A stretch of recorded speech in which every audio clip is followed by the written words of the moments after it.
கரூருக்கு அப்புறம் எங்களுடைய பரம எதிரி நீங்க தான். உங்க குடும்பத்துல நீங்க தான் கடைசி முதலமைச்சர் திரு மு.க. ஸ்டாலின் அவர்களே, எழுதி வச்சுக்கோங்க. தமிழக வெற்றி கழகத்துல எம்எல்ஏவை விலை கொடுத்து வாங்குறதுக்கு 50 கோடி ஆஃபரா. அந்த கரூரோடைய கண்ணீரோடைய பாவத்துக்கு கொளத்தூர்ல திரு மு.க. ஸ்டாலின் அவர்கள் நீங்க தோத்தீங்க. நீங்க தோத்த பிறகு கண்ணீர் விட்டீங்களே, அந்த கண்ணீர் கரூர் மக்களுடைய கண்ணீர் ஞாபகம் வச்சுக்கோங்க. சட்டமன்ற நிகழ்வை லைவ் பண்ணதே கிடையாது 50 வருஷத்துல. தைரியமான தலைவர் தான் லைவ் போடுவார். எனக்கு கரூர் ரொம்ப முக்கியமான ஊர்.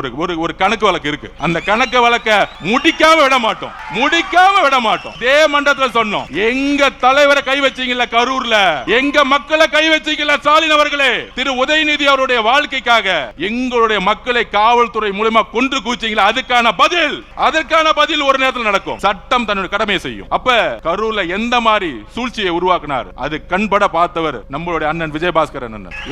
எல்லா உண்மைகளும் வரும். இதை மறைக்கிறதுக்காக தான் இப்ப இந்த 10 நாளா தமிழக வெற்றி கழகத்துல எம்எல்ஏவை விலை கொடுத்து வாங்குறதுக்கு 50 கோடி ஆஃபரா. போன் அடிச்ச உடனே போலீஸ்க்கு இன்ஃபார்ம் பண்ணிட்டார் நம்ம எம்எல்ஏ. திராவிட முன்னேற்ற கழகத்தின் திரு மு.க. ஸ்டாலின் அவர்களே, எங்களுடைய ஒரே ஒரு வேட்பாளரை நீங்க விலை கொடுத்து வாங்க முடியல. அதை ஞாபகம் வச்சுக்கோங்க. ஒரு வேட்பாளரை 234 233 பேர் தாக்கல் பண்ணி நின்னாங்க எலெக்ஷன்ல. உங்களுக்கு காசு கொடுத்து வேலை செய்யறதுக்கு, காசு இல்லாம வேலை செய்யறதுக்கு இன்னும் திமுக ஒன்னும் தெரியல. கரூருங்கிறது எங்களுடைய 41 குடும்பத்துக்கான எங்க தலைவர் கரூர் வரும் பொழுது எங்க தலைவருக்கு என்ன பண்ணணும்னு தெரியும் எங்களோட உறவுகளுக்கு. அப்ப கரூர் விஜயபாஸ்கர் கேட்டுக்கிறேன், அண்ணன் இந்த கரூர் மக்களை பணத்தாலையும் ரவுடிசத்தாலும் புடிச்சு வச்சிருக்காங்க. எங்களுடைய மாவட்ட செயலர் இங்க மதி இருக்கிறார். இந்த சூழ்ச்சி வளையத்துல செந்தில் பாலாஜி வேணுக்குனே எஃப்ஐஆர் போட்டு ஜெயில தள்ளினார் எங்களுடைய மதி. மிகப்பெரிய தியாகம். தமிழக வெற்றி கழகம் ஈஸியாலாம் ஜெயிக்கல. கரூர் சூழ்ச்சியை உருவாக்குனாங்க, திட்டம் போட்டு ஸ்டாம்பேட் ஆவணம் உருவாக்குனாங்க கரூர் காவல்துறை வச்சு. கடைசி 15 நாள்ல ஏன் எங்களுடைய தலைவர் எல்லா ஊருக்கும் போலன்னு தெரியுமா? உங்களுக்கு உண்மையை சொல்றேன். எந்த இடத்துல காவல்துறை சப்போர்ட் இருக்கோ அங்க மட்டும் தான் பிரச்சாரம் போக முடிஞ்சிச்சு. திருப்பூர்ல போகும்போது காவல்துறை சப்போர்ட் இல்ல.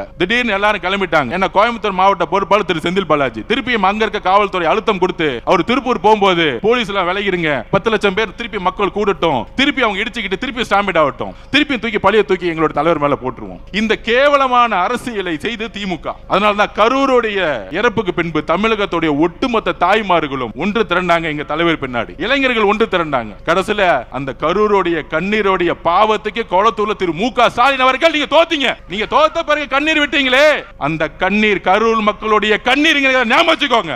அந்த பாவம் உங்களை சும்மா விடாது, உங்க குடும்பத்துக்கு விடாது. நாங்க இன்னைக்கு சொல்றோம், அதிமுக தாவேகாவுடைய இணைப்புக்கு அப்புறம் உங்க குடும்பத்துல நீங்க தான் கடைசி முதலமைச்சர் திரு மு.க. ஸ்டாலின் அவர்களே, எழுதி வச்சுக்கோங்க. கிளம்பி லண்டன் போய் செட்டில் ஆக வேண்டியதான் உங்க குடும்பம். கிளம்புங்க, கொள்ளடிச்ச பணத்தோட கிளம்பிருங்க. நாங்க ஓபனா டிக்ளேர் பண்றோம், கரூருக்கு அப்புறம் எங்களுடைய பரம எதிரி நீங்க தான்.